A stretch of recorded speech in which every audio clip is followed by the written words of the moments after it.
Nur rindu Mak. Abang tak. Sikit pun tak. Kenapa Abang? Sebab abang tahu nanti abang akan ikut Mak. No. Kalau abang ikut Mak, boleh tak? Abang dah tak nak tinggal lagi dah dekat rumah ni. Abang nak tinggal dengan Mak. Abang.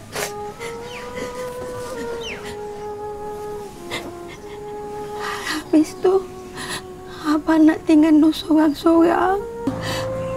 Tapi abang dah janji dengan Mak, no. Takkan abang nak tipu Mak? Abang. Abang.